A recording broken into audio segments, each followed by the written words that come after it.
बिस्मिल्लाहिर्रहमानिर्रहीम। सबसे पहले मैं आप तमाम साफ़ी हज़रात, आप भाइयों का तहे दिल से मशकूर हूँ। कितने शॉर्ट नोटिस पे आप सब यहाँ पे प्रेस क्लब में जमा हुए हो।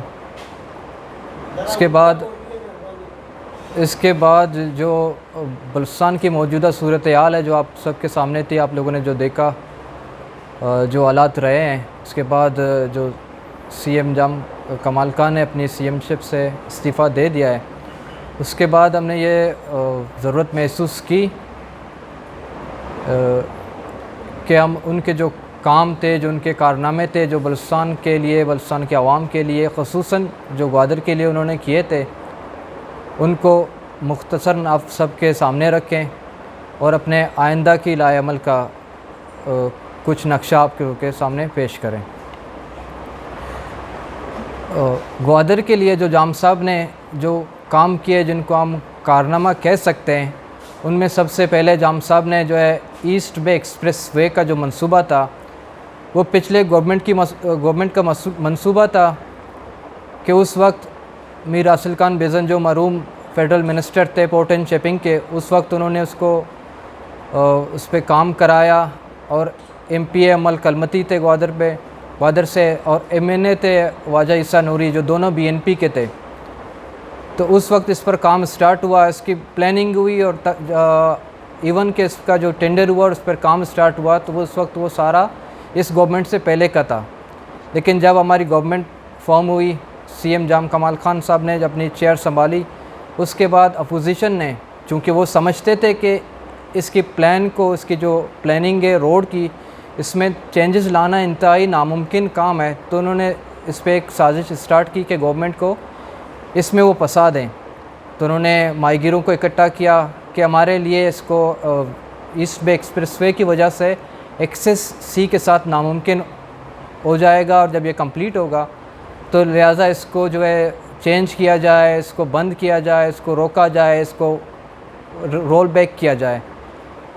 लेकिन अल्हम्दुलिल्लाह जाम साहब ने इस पर काम किया। जाम साहब ने अपने लोगों को कहा कि इसकी जो प्लानिंग है उसको लेकर आएँ। जाम साहब ने इसको देखा और इसकी जो प्लानिंग थी वाकई माहीगीरों के ख़िलाफ़ थी, लेकिन वो उसके बनाने में जाम साहब नहीं थे। लेकिन अल्लाह ताला ने ये इज़्ज़त जाम साहब के हक़ में रखी थी कि जाम साहब ने इसके अंदर दोबारा इसको रीप्लान कराया। इसके अंदर जो 3 ओवरहेड ब्रिजेस हैं उनको मंजूर कराया। आज जो है वो माहीगीर अगर उनका ईस्ट बे एक्सप्रेसवे के बाद भी उनका अगर सी के साथ एक्सेस आए तो वो जाम साहब की वजह से है, इन 3 ओवरहेड ब्रिज की वजह से है। तो ये इंतहाई बड़ा कारनामा था, क्योंकि जाम साहब ने इसको अपने लेटर हेड पर लिख कर प्राइम मिनिस्टर से मंजूर कराया और उसके इम्प्लीमेंट कराया। और अल्हम्दुलिल्लाह आज ईस्ट बे एक्सप्रेसवे तकमील के आखिरी मराइल में है, सिर्फ इसके ब्रिजेस का काम बाकी है। इसके बाद ग्वादर का जो मास्टर प्लान था, इससे पहले भी मास्टर प्लानिंग हुई है। उस मास्टर प्लान में हमारे साथ नक्शे शेयर हुए थे, हमने साथ देखे थे, और उसमें जो ओल्ड सिटी था वो ओल्ड सिटी बिल्कुल भी नहीं था, और जो सिटी ग्वादर शहर जो है वो न्यू टाउन के जो बाद एरिया है वहाँ से स्टार्ट होता था। और उनका ये जहन में उन्होंने ये प्लान किया हुआ था कि हम ग्वादर की जो ओल्ड सिटी है, इस एरिया को हम जो है कंटेनर यार्ड या वेयर हाउसेस के लिए हम इसको इस्तेमाल करेंगे। लेकिन चूँकि जाम साहब एक अवामी बंदे थे, उन्होंने हमेशा अवाम की विजन को, उनके ख्वाहिशात को तरजीह दी। तो उन्होंने ये महसूस किया कि हम शहर को तो तरक्की दे रहे हैं, लेकिन यहाँ के लोगों को हम उसको इस तरक्की से दूर क्यों रखें। तो उन्होंने इस मास्टर प्लान में शहर के ओल्ड सिटी को, ओल्ड एरियाज़ को इंक्लूड कराया, इनके रेनोवेशन को हवाले से काम कराए, और ये काम अपने GDA के हैंड ओवर किया कि वो इसके लिए काम करे, प्लानिंग करे कि जो ग्वादर की ओल्ड सिटी है उसको रेनोवेट करे, उसको जो मसाइल हैं लोगों के, जो फिशरमैन्स के हैं, उनको वो तरजीही बुनियादों पर हल करे। तो मैं समझता हूँ कि वो जो पिछले गवर्नमेंट में मास्टर प्लानिंग हुई है और जो जाम साहब के बाद जाम साहब ने जो कराई है, उसमें वो आवाम के लिए थी, आवाम के हक़ के लिए थी, और ये ग्वादर के लिए थी। तो ये एक बहुत बड़ा जाम साहब का कारनामा है। इसके बाद एक इशू स्टार्ट हुआ ग्वादर के फेंसिंग के हवाले से, क्योंकि मास्टर प्लान का तो तकरीबन 90 to 80% काम तो जाम साहब के आने से पहले कंप्लीट हो चुका था, सिर्फ उसका ड्राफ्ट होना बाकी था। लेकिन जाम साहब ये समझते थे कि जो फेंसिंग के बाद ये जो हालात अभी हमारे सामने आए रोज़ धमाके हो रहे हैं, सुसाइड अटैक भी पिछले दिन हुआ, तो इस तरह के वाक़यात से बचने के लिए उससे मुतासिर कौन होता है? तो यहाँ इससे मुतासिर ज़्यादातर हम और हमारे इलाके के लोग होते हैं, क्योंकि जब सुसाइड अटैक हुआ उसके बाद मुतासिर कौन हुआ? हमारे फ़िशरमैन हुए, उनको वो एक्सेस नहीं हुई सी के साथ, और जब वो जाते थे समंदर तो वहाँ पे उनकी चेकिंग, उनके रोकना, उनको देखना, उनके हर एक चीज़ को इंस्पेक्शन करना, तो वो ये बहुत सख्त मराइल थे। तो जाम साहब ने इन सब को महसूस करते हुए इस एग्री हो गए कि फेंसिंग क्योंकि ग्वादर के लिए है, ग्वादर के अवाम के लिए, इनके हक़ में है, तो उसको होना चाहिए। लेकिन इसके बाद जो अमल साहब यहाँ के MP हैं वो ये कहते हैं कि ग्वादर को, यहाँ के लोगों को, यहाँ के मसाइल को मुझसे बेहतर कोई नहीं समझता। लेकिन अमल साहब उस वक्त कहाँ थे जब ये मास्टर प्लान पे उन्होंने सिग्नेचर किए? क्या उस वक्त उन्होंने ये नहीं देखा था कि उनके ग्वादर की फेंसिंग भी इसमें है? उस वक्त उसको अपोज़ कर लेते, सिग्नेचर ना करते। लेकिन क्योंकि उन्होंने अपोजिशन का किरदार अदा करना था, लोगों को उकसाना था, रोडों पे ले आना था, जाम साहब के ख़िलाफ़ एक माज बनाना था, तो उन्होंने किया। लेकिन अल्हम्दुलिल्लाह जाम साहब ने फिर उसके बाद भी वज़ीर दाखिला की सरबराही में आपने देखा, हम सब ने देखा, एक टीम क्वेटा से ग्वादर आया, उसने यहाँ के लोगों के साथ मिलकर, क्योंकि हमने ये सारे मसाइल जाम साहब के साथ ऑलरेडी डिस्कस कर चुके थे, लेकिन जाम साहब ये चाहते थे कि जब ये अब ग्वादर के लोग, आम मसाइल जो किसी भी पार्टी के लोगों, तो ये मसाइल इस अपने कमेटी के सामने रखें, तब हम कोई फ़ैसला करें। तब वहाँ पर जब हम सब थे हाल में, ज़्यादातर बेशतर लोगों ने जो इसके ख़िलाफ़ फ़ैसला दिया कि ये अपने फेंसिंग है, इसको रुकना चाहिए, इसको फुल फॉर बंद किया जाए। उसी वक्त हम उस हाल में मौजूद थे, जाम साहब ने ये ऑर्डर्स जारी किए कि फेंसिंग को बंद किया जाए, तो फेंसिंग नहीं हुई, उसको रोक दिया गया।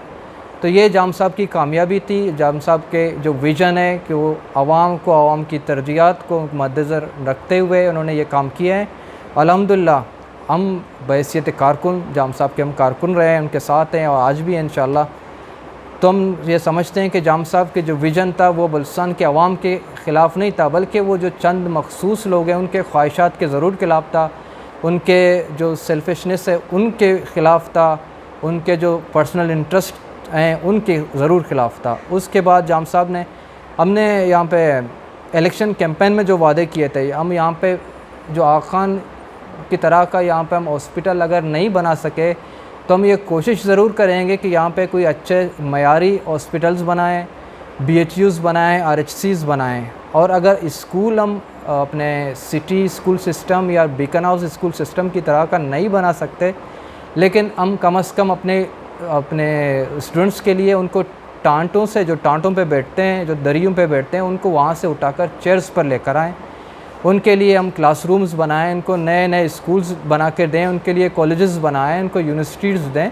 तो जाम साहब ने अल्हम्दुलिल्लाह आज आप देखें जीवनी से लेकर ओरमाड़ा तक जाम साहब ने हॉस्पिटल्स बनाए, RHCs बनाए, DHQ ग्वादर आप जाके देख लें, जो पहले की बिल्डिंग थी जो बिल्कुल नाकारा हालत में थी, उसको डिसमेंटल करा के नया एक बिल्डिंग अभी अल्हम्दुलिल्लाह तैयार अपने तकमील के आखिरी मराइल में है, कि सिर्फ उसकी फिनिशिंग का काम बाकी है। उसके साथ जाम साहब ने जो है ग्वादर जो ट्रामा एक्सीडेंट्स हमारे पास रोज़ होते हैं, यहाँ से हम लोगों को डायरेक्ट रेफ़र करते हैं, क्योंकि हमारे पास MRI की सहूलियत नहीं थी, ट्रामा सेंटर नहीं था, हम उनको डायरेक्टली कराची रेफ़र करते हैं, जो हर कोई अफोर्ड नहीं कर सकता है।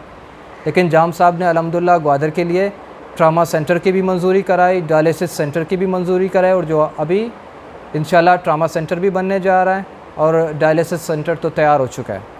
उसके बाद जाम साहब ने वाटर सप्लाईज़ की स्कीम आप देख लें, जाम साहब ने अल्हम्दुलिल्लाह सवर डैम को, जो एक बहुत बड़ा इशू था ग्वादर वाटर सप्लाई का, जाम साहब ने सवर डैम को ग्वादर के साथ कनेक्ट कराया, 4 या 5 और छोटे डैम्स मंजूर कराए, और जो जिनमें से कुछ तैयार हैं और कुछ उनमें काम अभी होना है, और जिसमें शेजनिक डैम है, जिसमें शिंजानी डैम है, जिसमें अपना दूसरी डैम है, इस तरह के 2-3 और डैम्स हैं। तो ये भी जाम साहब ने आवाम के लिए, ग्वादर के लिए किए हैं। तो इस तरह से बलूचिस्तान के लिए भी बहुत काम जाम साहब ने किए हैं, जिनके हम अभी डिटेल में जाएंगे तो ये टाइम बहुत कम है, तो हम इसको डिटेल से डिस्कस नहीं कर सकते। लेकिन जो कंप्रिहेंसिव, जो शॉर्ट जो हैं, हम उनको आपके सामने रखेंगे और आवाम के सामने रखेंगे, क्योंकि फ़ैसला आवाम का है। आवाम ने ही फ़ैसला करना है कि जाम साहब हक पर थे, सच पर थे, या ये लोग जो जाम साहब के ख़िलाफ़ जिन्होंने महाज़ बनाया, जिन्होंने कॉन्स्पिरेसीज़ की, ये लोग अगर वो अपनी जो बात रख रहे हैं क्या इनका बात हक है और सच है, ये जो है आवाम पर छोड़ते हैं। इसके बाद हमने देखा यहाँ पे जो है तूफ़ान, यहाँ पे गोनो आया, जहाँ पे पेट आया, बहुत से तूफ़ान यहाँ पे आके चले गुज़र गए। तो उसके बाद जो माहिगीरों का नुकसान हुआ, उसमें किस तूफ़ान के बाद किस सीएम ने जो है यहाँ पे इमीडिएटली फ़ंड्स रिलीज़ कराए, उनको कंपनसेट किया। ये जाम साहब ने अल्हम्दुलिल्लाह यहाँ पे जितने भी कश्तियाँ टूटी जिनके उनको जो है फ़ौरी तौर पर कंपनसेट किया। ये फ़िशर्समैन के लिए था, ग्वादर के लिए था, ग्वादर के अवाम के लिए था। इसके साथ यहाँ पे पोस्ट का इशू था, तो ये बहुत बड़ा इशू था। हमने जाम साहब के साथ ये हर मौके पर डिस्कस किया कि हमारे मिनिस्टर्स जो थे वो हमारे इलाके के मोस्टली नहीं थे, और जो एमपीएस थे उसमें से हमारे पास जो एमपीए भी जो ग्वादर का है वो बीएनपी का है। हमारे पार्टी के एमपीएस जो हैं वो ज़्यादातर केच से उनका वो बिलोंग करते हैं, वहाँ से मिनिस्टर्स भी हैं। तो हमारे पास ये बहुत बड़ा एक प्रॉब्लम था कि वहाँ पे जो अपने पार्टी के इवन हमारे जो एमपीएस जो थे, मिनिस्टर्स थे, वो बहुत ज़्यादा अपना असर रसूख इस्तेमाल करके हमारे पोस्टों पर जो अपना कब्ज़ा जमाना चाहते थे। हमारे बहुत सारे पोस्ट उन्होंने अपने लोगों को एक मिसाल में आप लोगों को देता, जो ज़हूर बुलेदी साहब हैं, उन्होंने यहाँ पे जो अख्तर, मैं नाम लेके कहता हूँ, अख्तर और एक जो है हसन, ये दो ट्रेजरी में रिटायर हुए। इनकी जगह ग्वादर में उनको बंदे नहीं मिले, इवन पार्टी में से भी नहीं मिले। उन्होंने बुलेदा से 2 बंदों को अपॉइंट करके ट्रेजरी में उनकी अपॉइंटमेंट कराई। इनको हमने अपोज़ किया अल्हम्दुलिल्लाह, जाम साहब के सामने भी रखा, और दूसरे जो एमपीएस जो से अपने केच के थे उनके सामने भी रखा। हमने हर मास पर ग्वादर को डिफेंड किया, अपने लोगों को अल्हम्दुलिल्लाह डिफेंड किया और इंशाल्लाह करते रहेंगे। इसके बाद बात आती है जो अभी नो कॉन्फिडेंस मोशन की। ये नो कॉन्फिडेंस मोशन जो चला, इसमें बहुत से दोस्त हमारे भी थे, बलूचिस्तान अवामी पार्टी के दोस्त थे, जो जिसमें सर फहरिस्त में कहूँ कुद्दूस साहब, जो रोज़े अव्वल से जाम साहब के ख़िलाफ़ थे, उनके ख़िलाफ़ उन्होंने माज़ बनाई हुई थी। जान जमाली साहब, अपने सरदार भूतानी साहब, उसके बाद जो है उन्होंने ग्रुपिंग की। ज़हूर साहब तो बाद में आ गए थे, लेकिन ये सारे जो है ये माज़ क्यों बना? क्योंकि जाम साहब ने एकदम से इन सब को रोक कर, इनके फ़ंड्स को रोकना ये इतना मुमकिन और वो नहीं था कि जाम साहब इनके फ़ंड्स को रोकते, और किस तरह वो चलते काम करते, क्योंकि इन्होंने जो है कॉन्फ्रेंसेस का हिस्सा बनना था, इनको ये माज़ बनाना था। तो उन्होंने ये अपने मनगढ़ंत जो कहानियाँ बनाई हैं कि जाम साहब हमें टाइम नहीं देते थे, हमारे काम नहीं करते थे, हमें फ़ंड्स नहीं देते थे, या वो नॉन इलेक्टेबल जो लोग हैं जो एमपीएस नहीं थे, उनको उन्होंने फ़ंड्स दिए, उनके ज़रिए उन्होंने काम कराया और हमें डिग्रेड कराया अपने इलाकों में। तो ये उनको बिल्कुल ही रद्द करते हैं इन जो इल्ज़ामात हैं। उसके बाद जो अपोजिशन का रोल है, कल तो हमें जब हम ये पार्टी बनी बलूचिस्तान अवामी पार्टी, कल तो हमें ये इल्ज़ाम लगा कि जो बाप में जा रहे हैं या जो बाप को वोट देंगे तो वो वोट देंगे जिनका बाप नहीं हो। तो आज जिन लोगों ने बाप को वोट दिए, क्या उन्होंने अपने बाप को बाप मान लिया है? तो ये भी उनके लिए है कि वो किस नज़रिए, किस सोच की, किस अपने हक की, सच की वो बात करते हैं। वो कल ही किसी अपने सोशल मीडिया पे सना साहब कह रहे थे कि क्योंकि जाम साहब हमारी बात नहीं मानते, कम अज़ कम हम कुद्दूस के ज़रिए, जब अगर कुद्दूस बेजंजो अगर आता है तो उसके ज़रिए हम जो है सीटीडी वालों को ये कह देंगे कि जो जिनको उठाना है तो हमें बता कर उठाए। तो अब ये कुद्दूस बेजंजो की इतनी औकात है कि वो किसी को उसको सीटीडी या दूसरे जो इदारे हैं उसको वो कर सकें कि कुद्दूस उनको रोकेगा? कि जाम साहब जिनकी अल्हम्दुलिल्लाह उनकी जो है जो तालीम है, जो उनकी काबिलियत है, जो उनका कॉन्फिडेंस है और जो उनके मयार है, जो एक बंदे को वो कन्विंस करने की उनकी जो कन्विंसिंग पावर है, वो जब तक वो अगर किसी को नहीं कन्विंस कर सके तो क्या वो कुद्दूस बेजंजो उनको कन्विंस करेगा? तो ये कौन सी वो अपनी तरफ से वो कर रहे हैं कि अपनी जो फेस सेविंग के लिए, मैं फेस सेविंग में इनको समझता हूँ कि वो करना चाहते हैं। उसके बाद जो अब इनके गवर्नमेंट बनेगी, जिस तरह पिछली गवर्नमेंट बनी कुद्दूस बिजंजो की, उसमें भी अख्तर साहब ने जो कहा था, अख्तर मेंगल साहब ने, कि हम अपोजिशन का किरदार अदा करेंगे। उसके बाद उन्होंने अपने ही डिस्ट्रिक्ट कौंसिल ग्वादर के मेंबर कौदा बाबर साहब थे, उनको वहाँ पे मुशीर लगवाया। जब डिस्ट्रिक्ट ग्वादर से यहाँ के अहदेदारों ने बीएनपी के अपोज़ किया तो उन्होंने एक अपना लेटर इशू किया, उनको शोकॉज जारी किया। लेकिन उसके बाद भी बाबर साहब जो है वो सेनेट में गए, सेनेट में इलेक्ट हो गए। उसके बाद उनको वोट किसने दिया वहाँ पे सेनेट के लिए? अख्तर मेंगल साहब ने दिया, उनके एमपी अमल कलमती ने दिया। तो फिर ये जब बाप का कह रहे हैं कि ये जब बाप के बंदे हैं तो बाप के बंदों को वोट कौन करता है, उनको पहुंचाता कौन है, इन कॉन्फ्रेंसेस का हिस्सा कौन है? तो आप जिस तरह आप दूसरों को इल्ज़ाम लगाते हैं, आप ज़रा अपनी गिरबान भी जाकर देख लें। उसके बाद जो तमाम अरकान जो हमारे साथ रहे, क्योंकि ये गेम, ये जो आप जो गेम खेलें, जो लड़ाई खेलें, ये इतना आसान नहीं था जितना हम इसको समझ रहे हैं। ये बहुत ही मुश्किल था। अल्हम्दुलिल्लाह जो दोस्त, जो अरकान असम्बली, जो हमारे पार्टी के जो थे हैं वो, या हमारे जो इत्तेहादी थे, खुसूसन जो है हज़ारा डेमोक्रेटिक और अवामी नेशनल पार्टी के जो बादशाह खान अब्दुल वली खान के जो पैरोकार थे, वो जाम साहब के साथ खड़े रहे।